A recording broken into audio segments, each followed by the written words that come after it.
Pagi itu dikala temaram fajar masih bergelayut di langit pada 9 September 2017, Pak Sutarcip, staf karyawan PT PN 9 Dusun Sapen, Desa Selos Sabrang, Bejen, Temanggung, memulai pekerjaannya dengan mengontrol area kebun sejak pukul 5.30 waktu Indonesia Barat.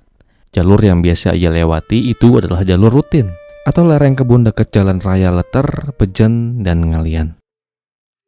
Namun di pagi itu langkahnya tiba-tiba terhenti.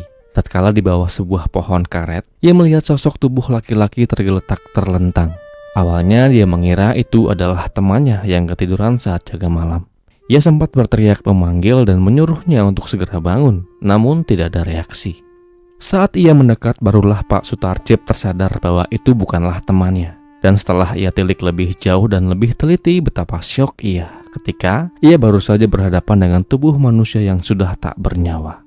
Korban memakai celana jeans warna biru, kaos putih, jaket biru, tingginya sekitar 150 cm. Dilihatnya pula ada arahan benda tajam di bagian leher, bagian wajah penuh luka, dan di lehernya masih melingkar seutas tali. Bahkan kaki dan kepala korban dibungkus karung bekas pakan ayam. Dari kondisinya jelas, ini bukan kecelakaan.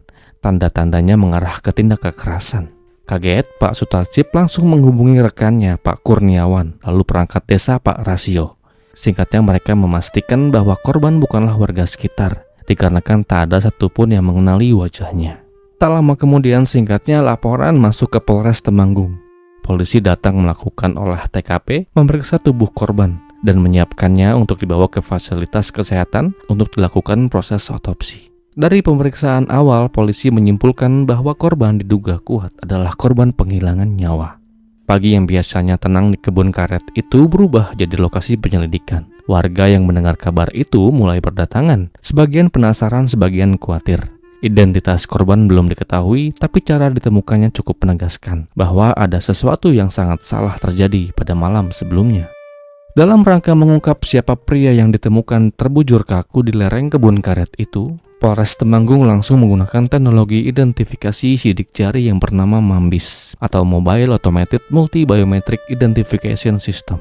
Di ruang forensik RSUD Temanggung, jari korban yang telah kaku dipindai satu persatu. Dalam hitungan menit, layar sistem menampilkan kecocokan. Nama itu yang muncul kemudian adalah Sugeng Raharjo, 35 tahun, warga Kelidang Lor, Batang, Jawa Tengah. Hasil ini kemudian diumumkan Kapolres Temanggung melalui Kasat Reskrim AKP Dwi Haryadi. Mereka memastikan bahwa tubuh tanpa identitas yang ditemukan warga pada 9 September itu ternyata seorang pria yang dikenal di tempat tinggalnya sebagai seorang paranormal atau dukun. Walaupun identitas sudah jelas, polisi belum tahu siapa pelaku maupun apa motif yang mendasari peristiwa itu hingga terjadi. Yang mereka tahu pada saat itu hanyalah korban punya banyak luka. Ada tali yang melingkar di leher dan bagian kepala serta kaki sempat dibungkus karung pakan sebelum dibuang ke lokasi. Sugeng Raharjo, pria 35 tahun asal Kelidang Lor, Batang, Jawa Tengah, merupakan pribadi yang dikenal cukup bisa berbaur dan dikenal cukup luas. Sehari-hari dikatakan ia bekerja sebagai paranormal atau lebih tepatnya orang yang dihampiri warga atau pasien ketika pengobatan medis tak mampu memberikan sebuah harapan akan sebuah kesembuhan.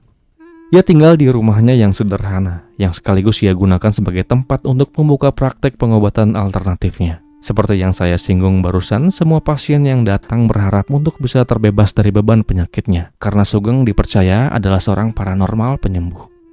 Namun dari informasi yang berhasil saya dapatkan, nggak semua orang menganggap Sugeng adalah seorang paranormal. Ada 1 atau 2 orang yang lebih percaya bahwa Sugeng tak lebih dari seorang pekerja serabutan yang merangkap sebagai kebetulan menjadi seorang paranormal atau pemijat atau orang yang dipercaya menyembuhkan penyakit orang sakit itu. Sugeng sendiri dikenal sebagai pribadi yang pendiam, tak menonjol, hidup apa adanya. Ia kerja dari rumah, menerima pasien yang direkomendasikan dari mulut ke mulut. Hubungannya dengan orang luar lumayan banyak dan kehidupannya berjalan tenang tanpa konflik yang terlihat. Hingga pada suatu hari dia bertemu dengan seorang wanita atau ibu muda 37 tahun yang dimana hubungan antara ia dan pasien itu berubah menjadi rumit, yang kemudian hal itu akan membawa Sugeng pergi untuk selama-lamanya. Si paranormal kampung ini akhirnya ditemukan tak bernyawa di lereng sebuah kebun karet di daerah Temanggung, Jawa Tengah pada 9 September 2017 yang lalu. Luka-luka yang ia dapatkan mengindikasikan betapa Sugeng menerima begitu banyak sekali siksaan sebelum akhirnya ia ditemukan membiru dan terbujur kaku. Dan lalu, apa yang sebetulnya terjadi dan bagaimana kisah ini selengkapnya? Jadi, begini. Dewi Purnamaningsih binti Rasulan alias Dewi adalah seorang ibu muda asal Batang yang hidupnya banyak ia habiskan untuk berjuang melawan penyakit yang ia derita bertahun-tahun lamanya. Bukan penyakit ringan, keluhannya membuat ia sering keluar masuk pengobatan, dari medis sampai alternatif, berharap ada perubahan. Dikatakan dari informasinya, dia telah menikah dan punya 4 orang anak. Dan lebih lanjut dikatakan di rumah ia tinggal bersama dengan suaminya yang bernama Wisnu Heru Susanto bin Suprapto alias Wisnu, yang selama ini menjadi orang yang paling setia mendampinginya.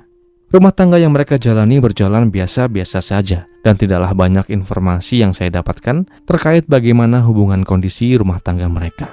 Dari pendapatan yang mereka hasilkan dari sebuah profesi yang sama-sama mereka jalani, dikatakan sebagian besar telah mereka habiskan untuk pengobatan penyakit yang Dewi derita. Sudah beberapa rumah sakit dan beberapa orang tabib atau penyembuh alternatif tak membuat Dewi kemudian merasa puas atas progres kesembuhan penyakit yang ia derita. Dan di titik itulah Dewi akhirnya mengenal seorang yang bernama Sugeng Raharjo, seorang paranormal yang dianggap bisa membantu penyembuhan Dewi. Dewi kenal dari seorang teman yang merekomendasikan Sugeng ini untuk dijadikan bahan pertimbangan bagi Dewi terhadap penyakit-penyakitnya itu.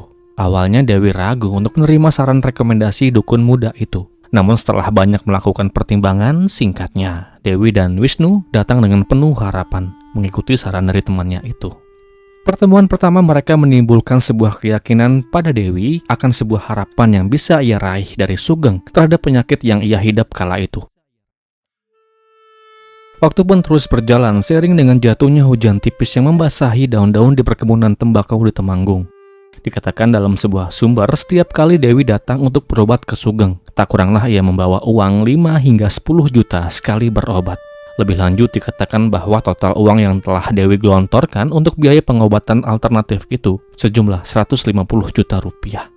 Namun setelah berbulan-bulan, hasilnya tidak seperti yang dijanjikan. Kesehatan Dewi tak juga membaik, sementara uang yang keluar terus bertambah. Kecewa tentu, Dewi merasa usahanya sia-sia. Wisnu sang suami ikut terbebani, bukan hanya secara emosi tapi juga secara ekonomi. Di antara mereka mulai ada percakapan soal uang pengobatan, soal janji yang tak pernah terpenuhi, dan juga soal pinjaman uang yang kabarnya pernah diminta Sugeng kepada Dewi. Dari situ hubungan mereka dengan Sugeng tak lagi seperti awal, ada rasa jengkel, ada tekanan, ada pula rasa nggak puas yang makin lama makin mengeras. Semua itu kemudian menjadi bagian dari konflik yang menyeret nama Dewi dan Wisnu ke sebuah peristiwa besar di tahun 2017. Peristiwa yang mengubah hidup mereka untuk selama-lamanya. Dari rasa kecewa dan emosi yang terus menumpuk itulah yang lalu memunculkan keputusan yang belakangan mengubah semuanya. Dewi punya niat untuk mengakhiri masalahnya dengan Sugeng dengan cara yang melampaui akal sehat manusia.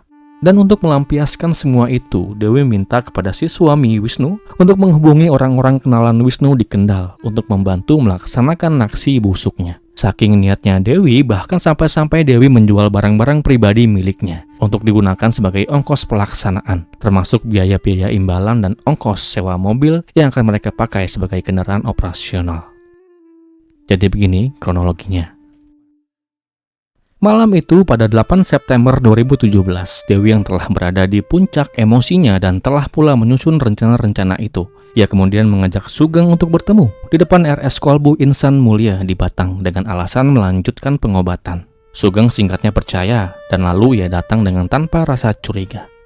Di lokasi terjanji telah menunggu Dewi, Wisnu, dan 5 orang pria yang adalah teman-teman dari Wisnu. Mereka adalah Fajar Herlambang alias Benny, Aris Fajar Septiawan, Kuncoro, Didit Adi Nurrahman, dan Sunarto alias Ahong. Mereka berlima bisa ada di lokasi dikarenakan Wisnu lah yang membawa mereka atas perintah Dewi si istri. Mereka berlima termasuk Wisnu saat pertemuan Dewi dengan Sugeng berlangsung berada di dalam sebuah mobil Xenia putih, sebuah mobil yang mereka rental dan plat nomornya sudah mereka ganti. Singkat cerita, di tengah perbincangan yang dilakukan Dewi dan Sugeng, Dewi kala itu berkata dan mengajak Sugeng untuk ikut dengannya ke sebuah tempat yang katanya di tempat itu Dewi mau ambil sesuatu miliknya. Entah apa itu, namun yang jelas tak lama setelah ajakan itu, Sugeng setuju dan ia pun masuk ke dalam mobil. Dari Batang, mobil langsung bergerak ke arah Kendal. Di perjalanan, mobil sempat berhenti di sebuah rumah makan di kawasan Kaliwungu. Di tempat ini, menurut keterangan dari polisi, Sugeng mulai mengalami kekerasan. Dikatakan pakaian Sugeng sampai-sampai terkoyak, hingga membuat beberapa kancing bajunya terlepas dalam rumah makan tersebut. Tak lama, perjalanan kemudian dilanjutkan kembali. Di dalam mobil, alih-alih membaik, justru suasana semakin tegang. Sugeng kembali mendapatkan bogem-bogem mentah yang mendarat di wajah dan bagian-bagian tubuh lainnya dari ke-6 orang di dalam mobil. Tak hanya itu, ia juga dijerat dan dipaksa agar bisa mengembalikan uang 150 juta milik Dewi. Sugeng yang tak berdaya sebab siksaan dan tak mampu mengembalikan uang milik Dewi, akhirnya membuat ke-6 pria di dalam mobil kemudian semakin bertambah emosinya. Tak mau berlama, Aris yang terbawa pengaruh miras segera ia ambil botol bekasnya dan iarahkan satu kali ke kepala Sugeng. Tak hanya itu, bahkan Fajar yang juga di bawah pengaruh segera ia ambil gunting yang telah ia siapkan sebelumnya dan iarahkan benda tajam itu ke leher bagian belakang Sugeng hingga ia jatuh dan tak sadarkan diri. Atas serangan-serangan yang dialami oleh Sugeng, tak lama kemudian Sugeng kemudian dipanggil Tuhan Yang Maha Kuasa. Saya ucapkan duka yang mendalam. Mobil Xenia di malam itu terus berjalan menembus gelapnya malam sambil membawa dan mencari lokasi di mana mereka akan campakkan tubuh Sugeng yang dingin itu. Memasuki daerah Singorojo, mobil yang mereka bawa sempat masuk ke dalam got dikarenakan sopir panik. Namun mereka cepat ditolong oleh warga dan melanjutkan perjalanan kembali. Tak ada yang tahu bahwa di dalam mobil Sugeng sudah tak berdaya. Menjelang dini hari, mobil akhirnya memasuki wilayah kebun karet PTPN 9 di Dusun Sapen, Desa Selo Sabrang, Bejen, Temanggung, Jawa Tengah. Tempat itu sunyi dan sepi serta jauh dari permukiman. Di tempat itulah tubuh Sugeng kemudian diturunkan. Bagian kepala dan kakinya dibungkus karung pakan, lalu dibiarkan di lereng kebun yang hanya beberapa meter dari jalan setapak. Setelah itu, mobil langsung pergi meninggalkan lokasi. Esok paginya pada Sabtu 9 September 2017 jam 5.30, Pak Sutarcip lah yang menemukan tubuh Sugeng dalam keadaan yang menyedihkan. Kasus ini mulai terkuak bukan dari laporan keluarga, namun dari temuan tubuh tak bernyawa tanpa identitas di kebun karet PTPN 9 Temanggung pada 9 September 2017. Begitu identitas diketahui, penyelidikan kemudian bergeser ke arah Batang. Polisi kemudian menemui keluarga, mencari tahu aktivitas terakhir korban, serta siapa saja orang yang berhubungan dengannya. Dari sinilah muncul satu informasi penting. Sugeng adalah seorang paranormal yang menangani berbagai macam pasien, salah satunya seorang perempuan yang bernama Dewi Purnamaningsih. Polisi kemudian memanggil Dewi untuk dimintai keterangan singkatnya. Awalnya jawabannya nggak normal. Mengaku hanya pasien yang ingin meminta pertanggungjawaban karena penyakitnya tak kunjung sembuh. Tapi semakin lama diperiksa, semakin banyak kejanggalan yang muncul. Jadwal pertemuan, alibi yang berubah, serta sebuah fakta bahwa Dewi adalah orang terakhir yang diketahui menjemput Sugeng, membuat polisi semakin curiga. Dari tekanan penyidikan, rangkaian cerita akhirnya terkuak. Dewi tak datang sendiri di malam itu. Suaminya, Wisnu, dan teman-temannya, Fajar Herlambang, Aris, Kuncoro, Didit, dan Sunarto juga datang di malam itu.